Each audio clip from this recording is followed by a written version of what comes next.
Welcome! This is Jane Gardner, and welcome to the Business of At-Home Business, where we're talking about the Home Biz Startup TV, where we're going to be talking about how to start, run, and grow a home business. And today we're going to be talking about subjects that are of interest to anyone who wants to run a home business.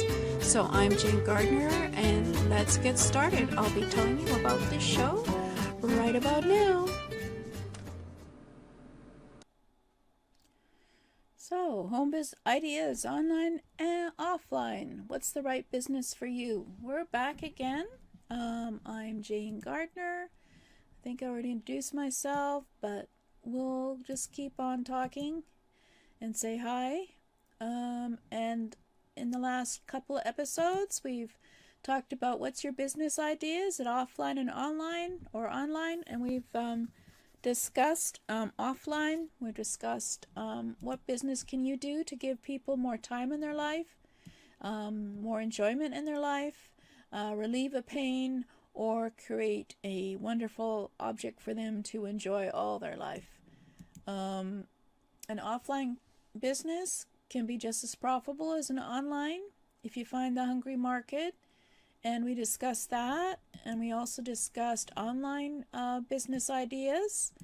We discussed that offline was not just service businesses, that you could create a product and you could create a business from that product if you have a hungry market wanting to buy your product.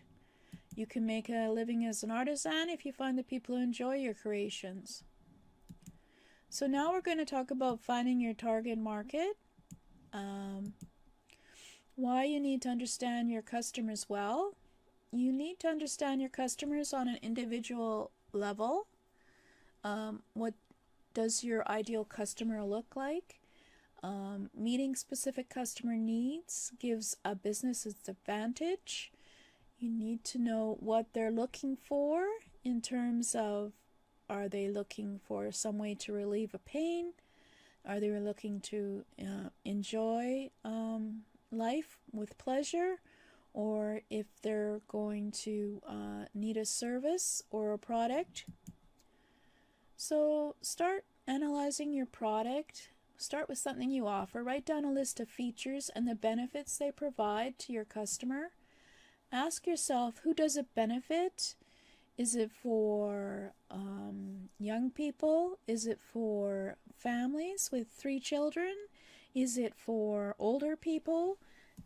You have to get quite detailed in what you think is the people who will enjoy the benefit of what you provide. So you could start from scratch. You could analyze the general market if you're a new business and look for demographic data. See what your local area is built on, whether it's mostly what's the demographics of the age groups in your area. And you can use your intuition. Who do you envision to be your ideal customer? Who would you like to be your ideal customer? What groups are most or least likely to buy from you? What problems will your product or service help solve? What pleasure will it provide? How do they feel about the products they might buy from you or the service they might buy from you?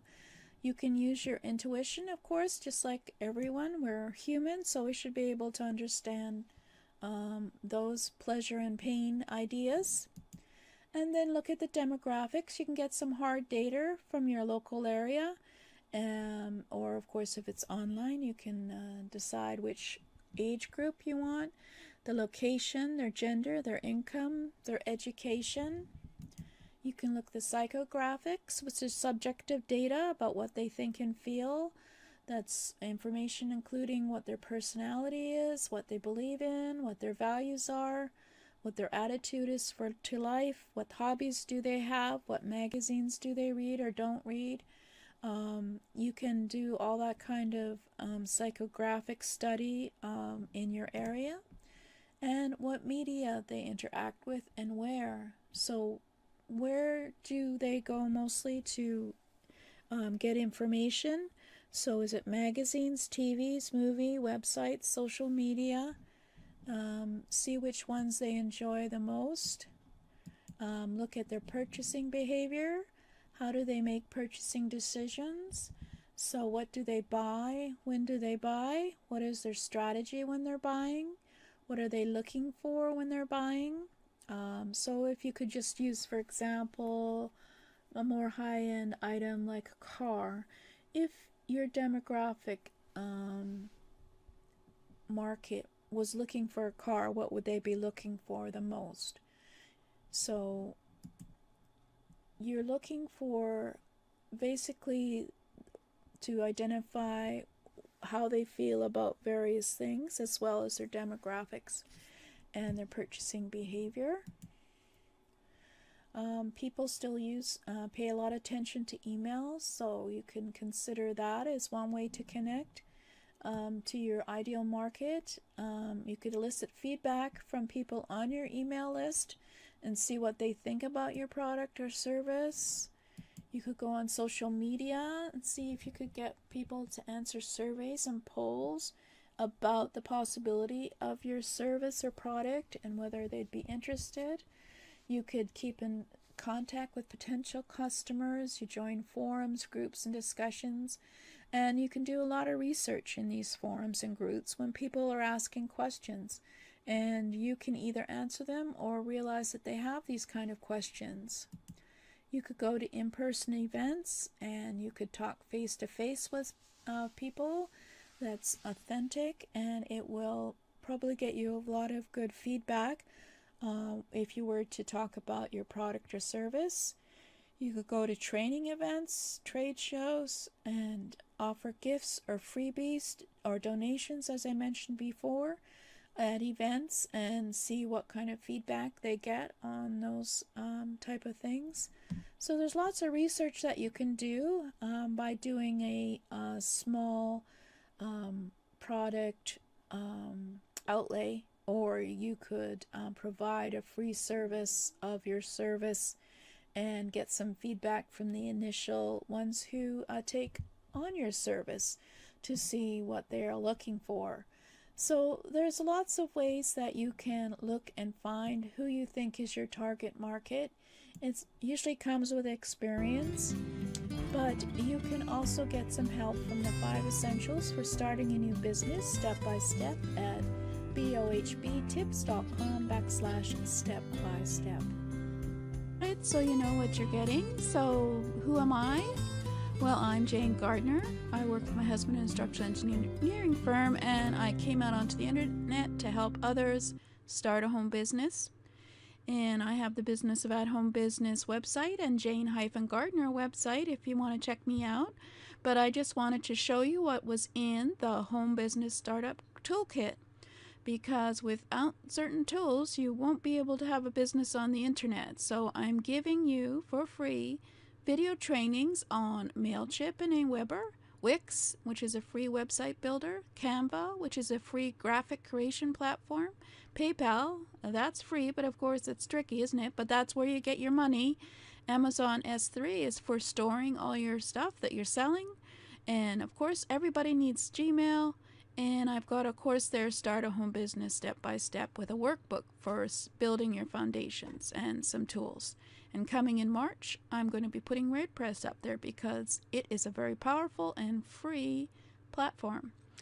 So just to give you an idea, I created the 5 steps to starting a home business course. And in that course, we look through identifying your target market, creating a unique solution, setting up your business basics, define your brand, and develop a realistic marketing plan.